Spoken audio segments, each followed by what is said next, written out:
حجۃ الحرام۔ شہادت حضرت سیدنا عثمان بن عفان، حیا کے کامل، صفا کے حامل، صاحب ہجرتین، دوہرے داماد، اور حضور علیہ السلام کے رفیق، نبی پاک علیہ السلام سے کئی بار جنت کی بشارت لینے والے صحابی، مظلومیت کے ساتھ 40 دن بھوکا پیاسا رہ کر محصور انہی کے گھر میں کرتے، انہی کی سلطنت، انہی کی حکومت، انہی کی خلافت کے دوران ان کو صفاقی کے ساتھ شہید کر دیا گیا۔ حضرت مولا علی شیر خدا مسلمانوں کے چوتھے خلیفہ کرم اللہ تعالی وجہ الکریم نے اپنے دونوں شہزادوں حسنین کریمین رضوان اللہ تعالی علی مجمعین کو ان کی حفاظت کے لیے ان کے مکان عالی شان پر جو ہے وہ متمکن کیا ہوا تھا۔ بلوائیوں نے جو حملہ کیا، جو تنگ کیا، آب و دانہ، پانی اور ہر قسم کی سہولتیں جو ہے وہ بند کر دی گئی ہیں۔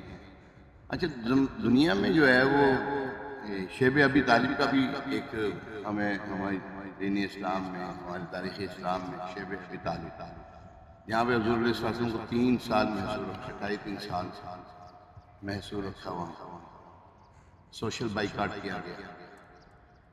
یہ شروع سے ہوتا آ رہا۔ پھر صحابہ کرام رضوان کو جو تنگ کیا گیا گاہے بگاہے، ان کی شہادت جو ہے المناک شہادتیں ہوئیں۔ پھر اگر ہم دیکھیں حضرت عمر فاروق اعظم رضی اللہ تعالیٰ عنہ کی شہادت ہے۔ ایک مرتبہ نبی پاک علیہ السلام احد کے پہاڑ پر جو ہے تشریف لے کے گئے۔ اب نبی پاک علیہ السلام فرماتے ہیں احد ہم سے محبت کرتا ہے اور ہم احد سے محبت کرتے ہیں۔ یہ جنتی پہاڑ، جنت میں جائے گا یہ پہاڑ۔ حضرت ابوبکر صدیق، حضرت عمر فاروق اور عثمان غنی ذو النورین رضوان اللہ تعالیٰ علیہ مجمعین اور سرکار عالی وقار ہم بے کسوں کے مددگار صلی اللہ تعالیٰ علیہ وسلم بھی جو ہے وہ احد پہاڑ پر جلوہ فرما ہوئے تو احد جو ہے جھومنے لگا۔ اللہ اللہ، اعلیٰ حضرت نے اسی منظر کی عکاسی کرتے ہوئے اپنا قلم میں محبت جب جنبش دیا تو یوں ہوا، شعر موضوع ہوا، ایک ہی ٹھوکر میں احد کا زلزلہ جاتا رہا، رکھتی ہیں کتنا وقار اللہ اکبر ایڑیاں۔ اچھا، اس سے پہلے جب احد جھومنے لگا نا تو سرکار علیہ السلام نے فرمایا اے احد ٹھہر جا، تجھ پر ایک نبی، ایک صدیق اور 2 شہید موجود ہیں۔ اب دیکھیں، نبی تو صلی اللہ علیہ وسلم، صدیق حضرت صدیق اکبر، 2 شہید کون تھے؟ حضرت عمر اور حضرت عثمان ذو النورین، مسلمانوں کے دوسرے پہلے خلیفہ، دوسرے خلیفہ اور تیسرے خلیفہ مسلمان۔ اب دونوں حیات ہیں، خبر پہلی دے دی کہ ان کو شہید کر دیا جائے گا۔ اللہ اکبر۔ پھر کیا ہوا؟ 18 ذوالحجۃ الحرام، عبداللہ ابن سبا، کالا لوٹا، کالا کٹا، ابو الاسود اس کی کنیت، یہودی، لبادہ مسلمانوں کا۔ میں کہتا ہوتا ہوں کہ اسلام کو کبھی بھی کسی مسلمان نے نقصان نہیں پہنچایا، کبھی بھی کسی مسلمان ہو، مسلم اور ایمان والا اور اسلام پر ثابت قدم رہنے والا، اور وہ اسلام کو نقصان پہنچائے ہو ہی نہیں سکتا، کبھی ایسا نہیں ہوا، کبھی تاریخ شروع سے لے کر حضرت آدم علیہ السلام سے لے کر اب تک دیکھ منافق یہود و نصارہ، یہود جو ہے، انہوں نے جو ہے وہ اسلام کو نقصان پہنچایا۔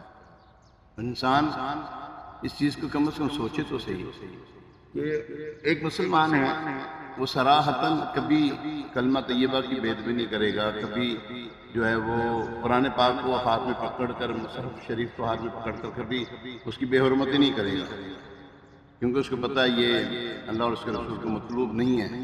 تو دین اسلام کو نقصان کیسے پہنچا سکتا ہے؟ تو یوں ہی یاد رکھیں وہ عبداللہ بن سبا جو تھا نا بڑا، اس نے عربی جو ہے نا سیکھی، اس نے اسلام کی جو ہے نا وہ ضروریات سیکھی، ضروریات دین کی معاملات سیکھی اس نے.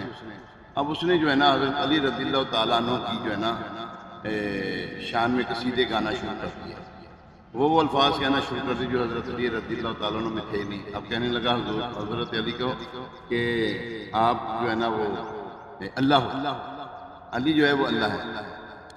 تو یہ چونکہ سیریا، موجودہ شام جو ہے، سیریا جو تھا نا یہ وہاں کا رہنے والا تھا، وہاں سے یہاں پر آیا. اس نے وہاں پر جو ہے نا اس کی پرچار شروع کیا. تو وہاں پر ایک فوج اس کی جو ہے نا ایک بہت لوگ تیار ہو گئے اس بات سے، بد عقیدہ ہو گیا. اب جب مولا کائنات علی المرتضیٰ شریف کرم اللہ تعالیٰ وجہ کریم کو پتہ لگا کہ میرے بارے میں اس طرح کی الفاظ ادا کر رہے ہیں، تو آپ نے 7,000 افراد کو جو ہے وہ جلا دیا، زندہ جلا دیا. اب یہ جب ہوا تو کہنے لگا، ہم کہتا نا تھے اے علی تو اللہ ہے، کہ یہ جلانے والا کام تو اللہ کا ہے. وہ کہنے لگے ہم تو اور اس بات پر نا پکے ہو گئے. پھر اس میں جو ہے نا 2,000 اور جو ہے نا ان کو جلایا گیا. اس طرح کر کے جو ہے وہ ان کی جو ہے نا خباستیں جو ہیں، اگر ہم دیکھیں نا پاس کر دیں نا اس کو، تو کیا نام ہے، ہم اگر اس چیز کو دیکھیں نا دین اسلام میں حضرت عثمان غنی رضی اللہ تعالیٰ عنہ کی جب شہادت ہوئی، اس کے بعد آج تک مسلمان اکٹھے نہیں ہو سکے، بالکل آج تک اکٹھے نہیں ہو سکے. وہ سارا جو کچھ تھا وہ سب ختم ہو گیا، وہ شرازہ بکھر گیا، وہ سب کچھ جو ہے اسلام جو اکٹھا تھا. مولا کائنات نے کسی نے پوچھا اے علی ایک بات تو بتاؤ، پہلے خلیفہ اسلام کے جو ہیں انہوں نے خلافت کو سنبھالا، دوسروں نے سنبھالا، تیسرے نے 12 سال خلافت کو سنبھالا.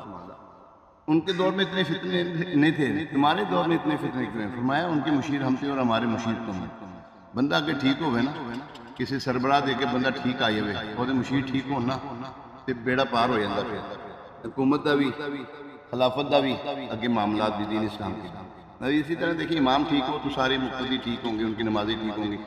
امام ہی ٹھیک نہ ہو تو باقی کیا معاملات رہیں گے؟ تو ہمیں چاہیے کہ ہم اپنے عقائد کو اچھا رکھیں، ہم اپنے عقائد کو صاف ستھرا رکھیں اور اپنے عقائد کو جو ہے وہ اللہ اور اس کے رسول کے مطابق رکھیں، تو انشاءاللہ بڑا فائدہ ہوگا. اللہ کریم ہمیں ان باتوں پر عمل پیرا ہونے کی توفیق عطا فرمائے. حضرت عثمان غنی ذی النورین رضی اللہ تعالیٰ عنہ کی اللہ تبارک تعالیٰ ان کی تربت اطہر پر، ان کے مزار پرانوار پر کروڑ رحمت کا نزول فرمائے. ایک مرتبہ جو ہے وہ ان کی بارگاہ میں ضرور جو ہے وہ امیر علیہ سنت و ارشاد فرماتے ہیں کہ 18 مرتبہ کم از کم، کیونکہ 18 ذوالحجۃ الحرام آپ کی وصال کی جو ہے نا شہادت کی تاریخ ہے. 18 مرتبہ سورہ یاسین پڑھ کر ان کی بارگاہ میں جو ہے سال ثواب کیا جائے. انشاءاللہ اپنی بھی نیت ہے، آپ بھی کیجیے گا. اللہ کریم ہمیں ان باتوں پر عمل پیرا ہونے کا توفیق عطا فرمائے. صلو علی الحبیب صلی اللہ تعالی علی محمد وعلی آلہ و اصحابہ وسلم.